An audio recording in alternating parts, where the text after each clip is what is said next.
Hello and welcome to Enchantment of Eternity's review for Star Trek Prodigy Season 1. In this video I will be looking at the entirety, that is both it's all 20 episodes of Season 1 of Star Trek Prodigy. So I'll have to start with a spoiler warning for Prodigy up to the very end, episode 20 that is of Season 1. If you have not seen all of Season 1 of Prodigy, you will not want to watch this video, otherwise some things will be spoiled for you. So, I've been covering this show pretty much weekly since it started, and if you've seen any of my coverage of the show, you know that I actually do really like it. I think the pilot was really strong. It really got me into the show immediately.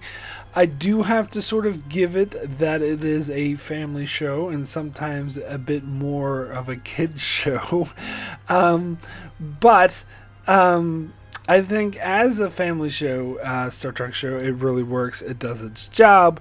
And that is to introduce new Star Trek fans to the show while at the same time having a really interesting show for Trekkies that fits into the larger Star Trek universe. Now, do they always 100% of the time pull this off perfectly? No, they do not. There are a couple blunders.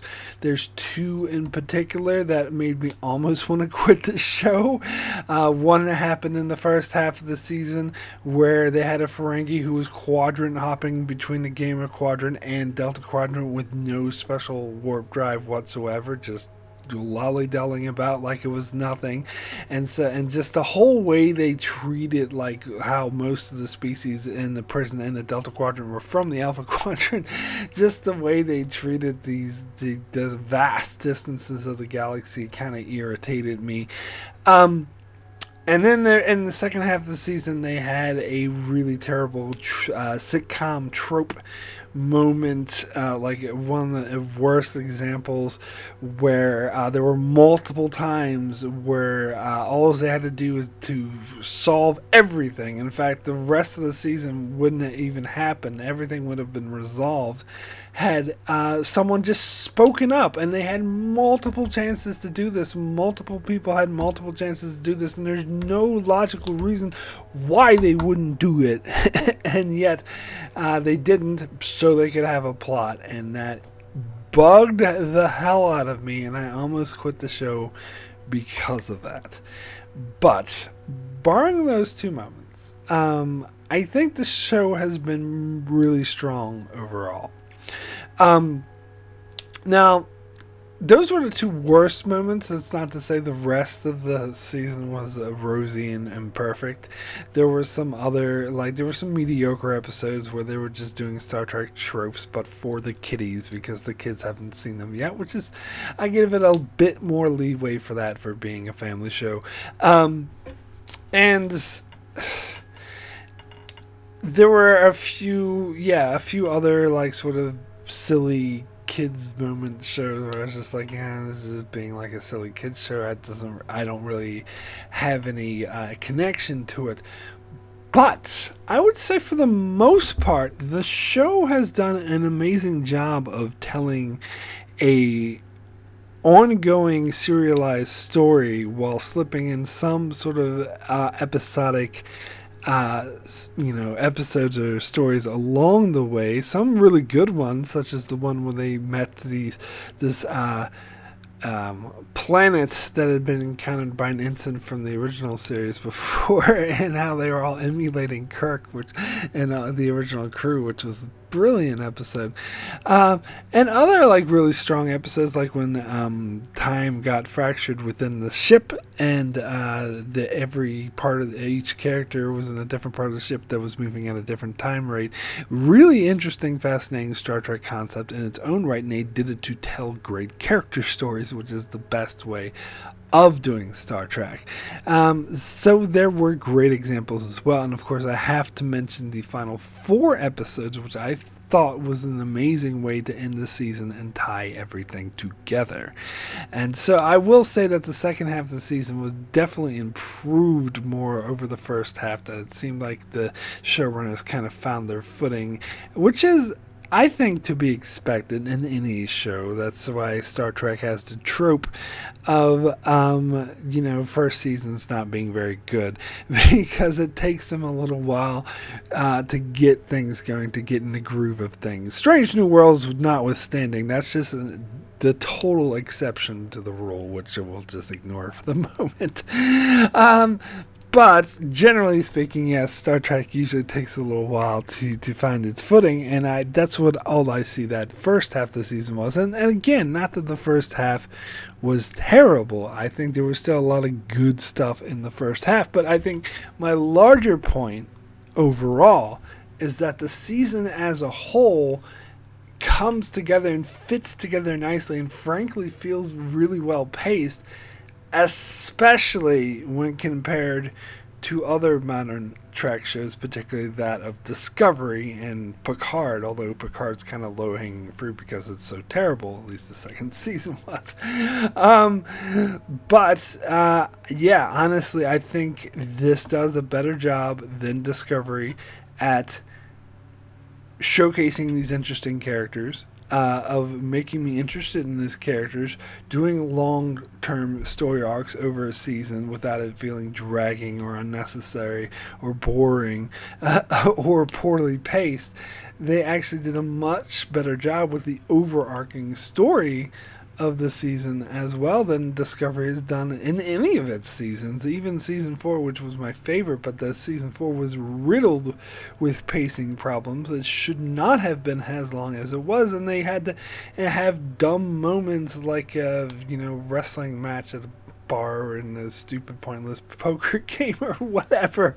That's not to say Prodigy was free of its dumb moments, as I just mentioned. It's not, but I think the overall pacing of the show and the way it managed to juggle all these different characters, like Discovery's been going for 4 years, and I'm already more interested in the characters of Prodigy and a family show, a kids cartoon, than I am in Discovery or Picard. Not to mention, but as I said, it's kind of low-hanging fruit as Picard goes. Now, I don't think it's quite as good as Lower Decks or Strange New Worlds, as I mentioned, but I think it has the potential to be going forward, because especially how I saw they sort of improved in the second half of season 1, I think they definitely have the opportunity and the ability and the potential to improve in future seasons. So I think they could possibly end up getting to that level. But so far, this does feel more like a classic Star Trek show, even though it's got the new sort of element of being family orientated, which I suppose you could say the animated series was like that, but compare this to the animated series that came out in the 70s, this is far, far superior.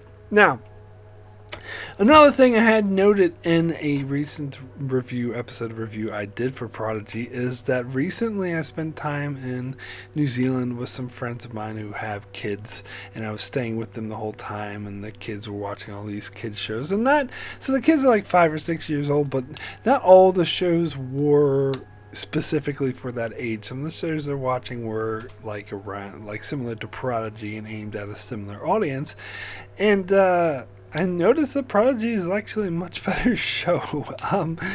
It's actually good compared to a lot of these kids shows. The animation is actually quite amazing.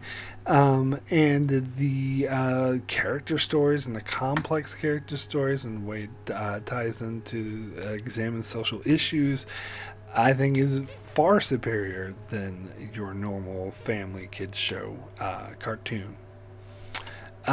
So there's that to consider. I think that is important. And also and I feel like the majority of the show, there is enough there for adults to enjoy, Star Trek fans to enjoy. Sometimes, like in the first half of the season, they did this episode with different characters from the Star Trek franchise in the holodeck, and they just reused audio from that was already used. And to me, that was really fan servicey and not a very good attempt. But as I said, they improved in the second half with that episode I mentioned earlier with the planet that was emulating the original series, and that's something that would go over the kids' heads. Really, it's more for the adults in the room, and there's other sort of the main. I feel like the main storyline with the diviner traveling back in time might be a bit confusing for some of the younger audiences as well, and is also more for the adults to explain to the kids that they watch the show with. So I do feel like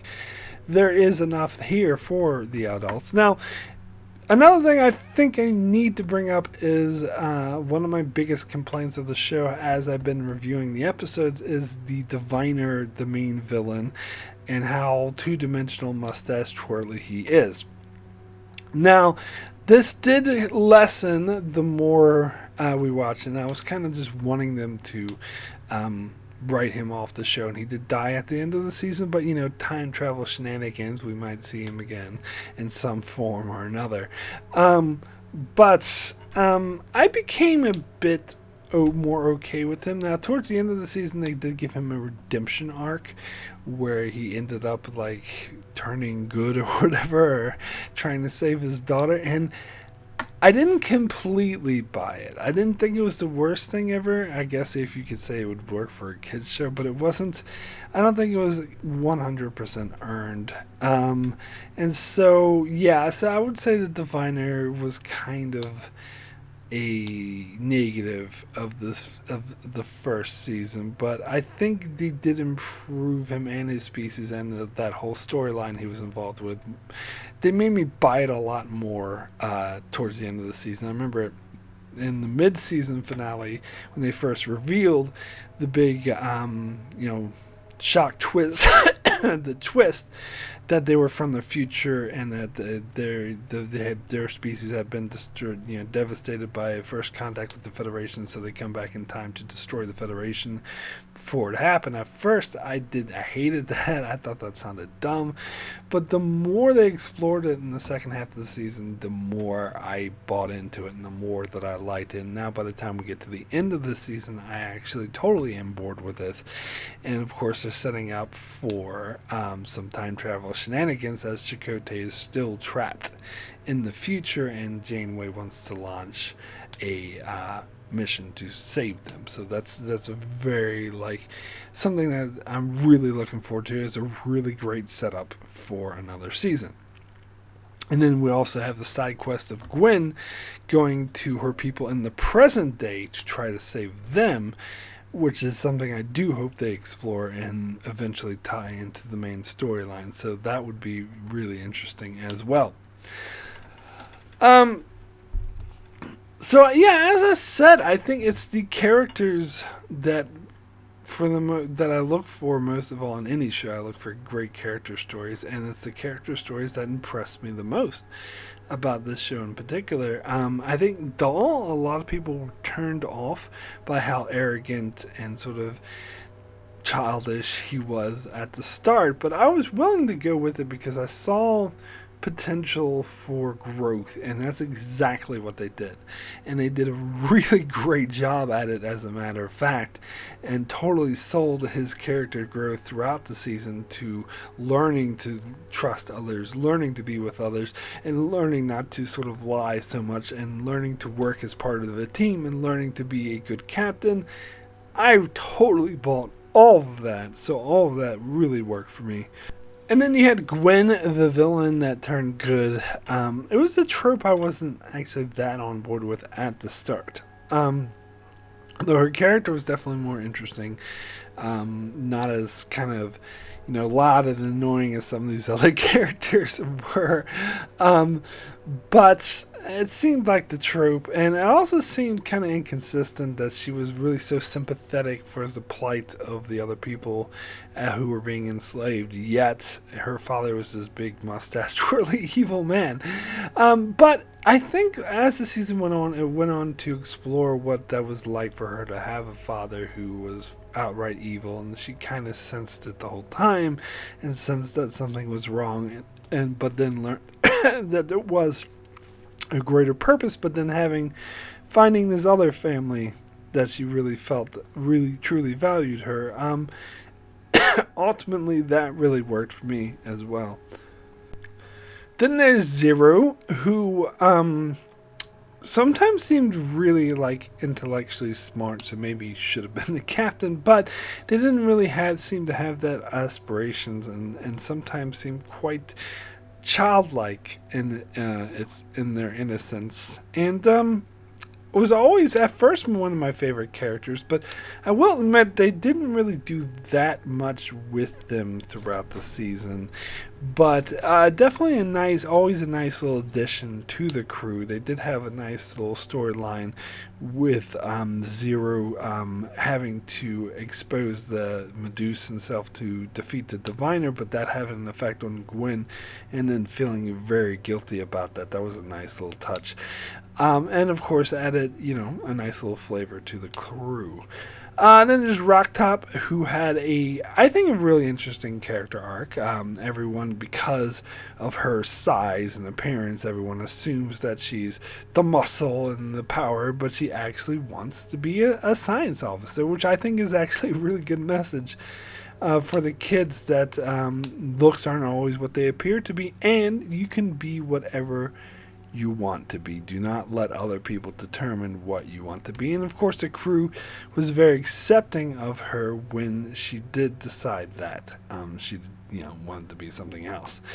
And then there's Jake and Pog was mostly he was like a kid's element to it for sure. He was definitely there to be funny for the kids, and so he didn't have much character to him. He was just your comic relief, basically. He did have some nice character stories, with him finding out that he's considered a runt amongst his species, and how that upset him, and him sort of learning to live with that, and his generosity and willingness to sacrifice himself to help the others. And then there's Murph, who definitely was just there for the comic relief. I loved Murph at first, even though Murph was kind of just like seemed like he was there to sell toys, maybe, but or at least to make the kiddies laugh. But it made me laugh. I think it was effective and great comic relief. But then towards the end of the season, Murph metamorphosized and changed into like more of a humanoid form, and then became the security chief, because the humanoid form that Murph was able to kick everyone's butt. And I gotta be honest, I kind of liked Murph better before they changed into humanoid form. Or at least I thought they were much cuter and funnier. But we'll see what they do with Murph going forward.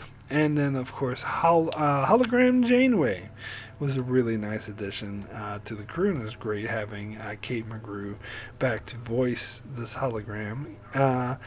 And it was kind of a nice guide, and it seems like they had a great ending for Hologram Janeway sacrificing herself to save Starfleet, and how touching that was. But it seems like they will replace Hologram Janeway with the actual Admiral Janeway, which kind of makes sense to progress it in that manner. So overall, I felt the character stories were powerful and really worked. Well, then, of course, there's always the villains, which, as I already mentioned, I wasn't that big of a fan of. I particularly didn't like the Diviner. I thought it was mustache twirly throughout the first half of the season. I will say they did get better in the second half of the season. That and the that little robot minion that the diviner had. Whatever that thing was called. Yeah, I didn't like either of them in the first half of the season. They were just a bit too cartoonish villains for me, even though, yes, I know this is a kid's cartoon, but still, it's just... Even kid cartoons can have dynamic villains, which this very show proved in the second half, because they did get more interesting and a bit more fleshed out, and particularly with the backstory of them being from the future, which I wasn't on board with at first, but then I later got on board with it, and yeah, they did present them as a bit more dynamic, and I think that Species is more interesting, more dynamic going forward, so I think the second half of the season really did salvage that. So, anyway, my rating for Star Trek Prodigy Season 1 as a whole is going to be an 8. Extremely good. I thought this was overall a really strong season, a really strong first season for Star Trek, which I know isn't always the strengths. I will say it did blunder a bit more in the first half of the season, but the first half still wasn't terrible. There was still strong character development that I could tell from the very first episode, and some of the characters were developing nicely, particularly Rocktop and Dal, who at first, a lot of people gave up on Dal immediately and thought this character is annoying, but I kind of knew that they were going for the story arc with him, and I thought that really worked. I thought what they did with Gwyn really worked as well. Maybe they underutilized Zero a bit too much, and then, characters like Jenkins Pod and Murph are just like comic relief, which I think Murph is more successful in that regard. And then the plot got more interesting. It got really intense, particularly in the second half when Admiral Janeway was chasing after them, minus that blunder that annoyed me. But putting that aside, it was a really interesting, really intense storyline that I thought was one of the strongest for any Star Trek show. So overall, I do think this was a really strong season for Star Trek, and especially, as I said, comparing it to other kids shows, it's definitely far superior than most other kids cartoons out there. So that is why I give this an 8 out of 10 for me. So anyway, that is it for my review of Star Trek Prodigy Season 1. Thank you so much for watching this video. Be sure to check out my channel as I cover many more things Star Trek, covering every episode of Star Trek, the original series at the moment, as well as I will be covering Star Trek Picard Season 3 reluctantly when that comes out, and cover many more shows on my channel as well, so be sure to subscribe so you can keep up with all that, and thanks a lot for watching.